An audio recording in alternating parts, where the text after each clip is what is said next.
여러분 안녕하십니까? 지금 대한민국의 외교 안보 전선에 매우 심각하고 무거운 경고등이 켜졌습니다. 대미 외교 라인의 핵심 실무진들이 전격 경질을 당했죠. 그리고 외교 통상 채널 전체가 갈피를 잡지 못한 채 극심한 혼선과 표류를 거듭하고 있다고 생각이 됩니다.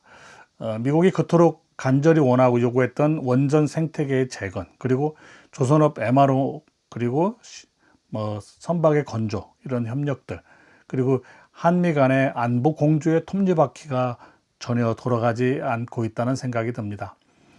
미국과 중국의 패권 전쟁이라는 도도한 흐름 속에서 워싱턴과의 전략적 기조가 완전히 어긋나면서 대한민국이 스스로 외교적 고립을 자초하고 있는 것은 아닌가, 이런 생각이 듭니다. 더욱 우려스러운 것은 현 정부의 현실 인식입니다. 물론 저보다 실력 있는 분들께서 잘 판단하고 계시지만 제 생각을 오늘 담아보고자 합니다. 얼마 전 광복절 경축사에서 대통령께서 공식 제안된 한반도 문제 해결을 위한 다자회담 구상은 거대 제국들이 자국 이익만을 위해 치열하게 부딪히는 냉혹한 국제정치의 현실을 완전히 외면한 유토피아적 발상이라고 저는 생각을 합니다. 역사는 냉정하게 증언하고 있습니다. 이 구속력 없는 다자틀이나 화려한 평화선언문 이런 따위는 한 나라의 안보를 지켜준 적은 단 한 번도 없습니다. 오늘 이 시간 우리는 19세기 영국의 그레이트 게임과 트럼프가 다시 펼치고 있는 뉴 그레이트 게임이라는 패권 전쟁의 틀 속에서 왜 구속력 없는 다자 대화론이 위험한 안보 도박인지, 그리고 동맹의 본질인 실질적 억제력과 한미 관계의 신뢰 회복이 왜 그토록 시급한지에 대해서 엄중히 짚어보는 시간을 갖겠습니다. 여러분, 그레이트 게임이라는 말을 들어보셨을 겁니다. 1800년대 세계의 주인이었던 대영 제국 영국은 인도라는 최고 자산을 지키기 위해 부동항을 찾아 남하하고자 하는 러시아 제국과 중앙아시아, 그 다음에 나아가 동북아 전체를 목숨을 걸고 지배력 싸움을 벌였습니다. 이것이 바로 19세기의 그레이트 게임입니다. 당시 영국이 선택했던 외교 방식을 한번 보십시오. 영국은 명분이나 가치에 집착하지 않았습니다. 러시아의 남하를 막기 위해 동북아의 일본과 멀리 떨어져 있는 일본과 손을 잡는 1902년에 영일동맹이라는 냉혹한 세력 균형 전략을 폈습니다.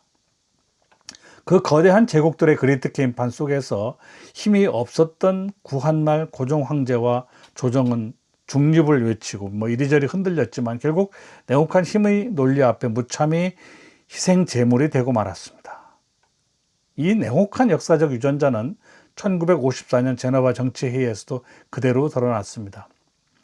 6.25 전쟁 직후에 한반도 문제를 논의하기 위해 연합국과 공산권 19개국이 스위스 제네바에서 모였습니다. 수많은 다자 회담이 열렸죠. 각 제국의 철저한 이익이 충돌하면서 회의는 아무런 성과 없이 결렬되었습니다. 당시 대한민국의 건국 대통령 이승만 대통령께서는 이 제국들의 그레이트 게임 생리를 정확히 파악하고 있었습니다. 이 명분뿐인 다자회담에 안보를 맡길 수 없다는 사실을 간파한 이승만 대통령은 의미하지 않은 회의장에 목을 매는 대신 목숨을 걸고 미국을 압박했죠. 그리고 1953년 드디어 한미 상호 방위 조약을 끌어냈습니다. 19개국의 결속력 없는 다자 선언 대신에 피로 맺어진 단 하나의 강력한 혈맹과 실질적인 미군 주둔이라는 군사적 억제력을 선택한 것입니다.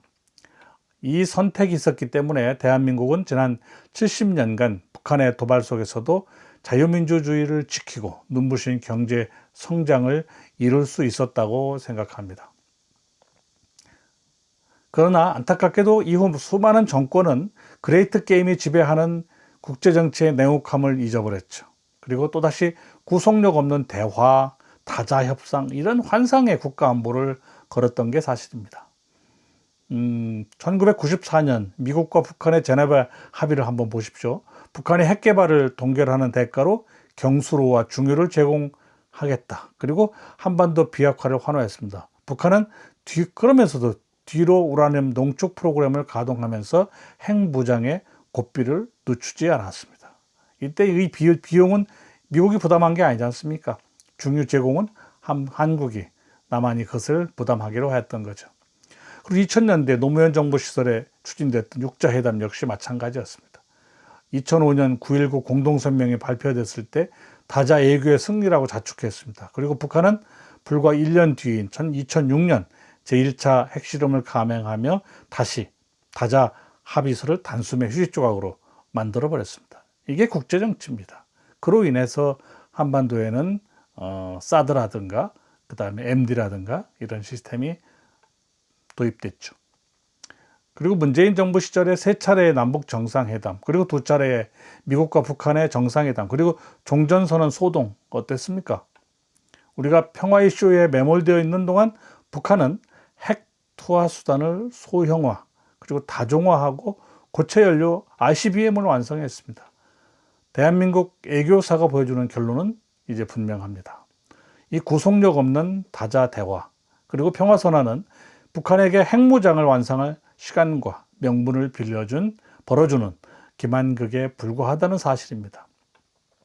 북한의 핵 무력을 사실상 완성하고 중국과 러시아라는 강력한 뒷배를 등에 업은 채 군사분 계선, 즉 MDL 무단침범 이런 노골적인 도발을 일삼는 지금에 와서 또다시 광복절 경축사를 통해서 다자 회담을 제안하는 것은 역사의 교훈을 전면 부정하는 위험천만한 안보 도박이다. 저는 이렇게 생각을 합니다. 물론 훌륭한 분들이 다 했기 때문에 잘 하셨겠지만 제 생각은 그렇다 이런 말씀입니다. 상대방이 핵과 미사일로 우리 목을 조여오는 패권 전쟁의 한복판에서 평화를 지키는 유일한 수단은 압도적인 방위태세와 실전적 훈련이라고 저는 생각합니다. 현재 한미 양국군은 육해공군을 넘어 사이버, 우주, 전자전까지 아우르는 연합합동전 영역작전 JADO라고 합니다. 자도 영역작전 체계를 발전시키고 있습니다. 우크라이나 전쟁에서 보여주듯이 현대전은 드론과 사이버 공격, 그리고 GPS 교란 등 이 복합적으로 교차하는 다차원적인 패권전으로 볼 수 있습니다. 이러한 위협을 제압하기 위해 우리 군은 지금 워리어 실드와 같은 실전적 연합 야외 기동 훈련을 통해 동맹의 가공화 전투 준비 대세를 다지고 있습니다. 그런데 트럼프 대통령께서 이것을 축소하라고 지시를 하셨죠. 사실은 상대가 감히 도발을 엄두조차 내지 못하게 만드는 강력한 힘에 의한 평화, 이것이야말로 외교의 출발점이자 종착점입니다. 억지력이 빠진 애교는 빈 껍데기죠. 협상 테이블에 앉았을 때 상대방이 이 나라는 약속을 지킬 의지가 있다, 그리고 수고 틀리면 나를 완전히 괴멸시킬 강력한 힘을 가지고 있다고 믿게 만드는 것, 그것이 바로 억지 전력입니다. 군대를 그래서 함부로 흔드는 것이 아닙니다. 이 실전적인 동맹 훈련을 대폭 강화해도 모자랄 판에 구속력도 없고 성과도 검증할 수 없는 다자회담이라는 환상에 또다시 안보를 맡긴다면 대한민국은 스스로 무장을 해제하는 치명적인 우를 범할 것이라는 생각을 지울 수가 없습니다. 자, 그렇다면 오늘날 트럼프 행정부가 펼쳐들고 있는 21세기형 뉴 그레이트 게임은 무엇이라고 생각하십니까? 19세기 영국의 그레이트 게임 상대가 러시아였다면 지금 트럼프의 뉴 그레이트 게임 상대는 바로 중국입니다. 그리고 그 수단은 단순한 군사력이 아니라 첨단 기술, 그리고 공급망, 관세, 그리고 자원, 이런 것들입니다. 반도체, AI, 원전, 조선, 그리고 에너지를 누가 통제하느냐가 패권의 핵심이 되는 시대가 된 겁니다. 더욱 중요한 것은 트럼프의 동맹관입니다. 이 동맹관을 바라보는 눈이 굉장히 중요한데, 아주 중요한데, 과거 미국이 시혜적인, 우리가 베풀었던 가치 동맹을 지향했다면 트럼프의 뉴 그레이트 게임은 철저한 비용과 거래에 기반합니다. 이런 냉혹한 패권 전쟁의 판 위에서 트럼프 대통령이 폭로한 이란 문제 거절 사건을 우리는 직시할 필요가 있습니다. 트럼프는 한국 정부의 이란 문제 및 대중국 안보 전선에서 협조를 요청했습니다. 그런데 한국으로부터 노 땡큐라는 거절을 당했다면서 전 세계를 향해 공개적으로 이를 밝혔습니다.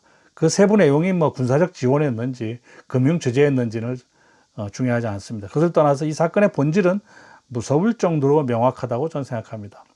미국 조야가 대한민국의 현 정권을 뉴 그레이트 게임이라는 거대한 안보 전선에서 몸을 사리고 수수방관하는 불신 깊은 동맹으로 규정하기 시작했다는 겁니다. 한반도를, 한국을 불신할 수밖에 없다. 믿을 수가 없는 동맹이라고 규정했다는 것입니다. 미국은 지금 미중 전략 경쟁 속에서 한국의 압도적인 조선 능력과 원전 기술 그리고 반도체 공급망을 간절히 필요로 하고 있죠. 조선업의 MRO, 메인터넌스, 리페어, 오버홀과 같은 함정에 대한 건조, 그리고 SMR, 소형 원전, 이런 협력 등은 한미동맹을 압도적인 산업 안보 동맹으로 업그레이드 할 수 있는, 올라갈 수 있는 최고의 카드였을 것입니다. 카드라고 저는 생각을 합니다. 하지만 핵심 안보 현안인 이란 문제나 대중국 전선에서 노 땡큐를 외친다? 그리고 미국의 안보적 요청을 외면한다? 미국이 과연 우리 기업들에게 조선, 원전, 반도체 이 부문의 전략적 혜택을 선뜻 내어줄까요? 안보에서 신뢰를 잃으면요, 산업과 통상에서도 배척을 당합니다. 이것이 바로 뉴 그레이트 게임 시대의 냉혹한 방정식입니다. 여러분, 대미외교 라인의 핵심 실무자들을 전격 경질했죠. 이 중심을 잃은 외교 채널, 그리고 냉혹한 패권 전쟁의 현실을 외면한 유토피아적 다자회담 제안, 그리고 동맹의 핵심 요청에 대한 무책임한 거절까지, 지금 대한민국의 대미 외교와 국가안보는 커다란 외통수에 몰려있다고 생각을 합니다. 19세기 영국의 그레이트 게임에서 힘이 없어 희생당했던 구한말의 비극을 반복해서는 아니 됩니다. 물론 지금은 힘이 없지 않습니다. 미국이 러브콜 할 정도로 힘이 강한 나라입니다. 그리고 1954년 이승만 대통령이 제너바의 무의미한 다자 협의 대신에 상호 방위 조약을 택했던 그 냉철한 국익 외교의 지혜를 다시 새겨야 합니다. 호남 지방에 800조를 투자한다고 했을 때 미국에서는 왜 미국엔 투자하지 않느냐, 약속을 했음에도 왜 투자하지 않느냐, 이에 대한 불만으로 여겨집니다. 지금 대한민국에 필요한 것은 허황된 평화 구상이 아니라고 생각을 합니다.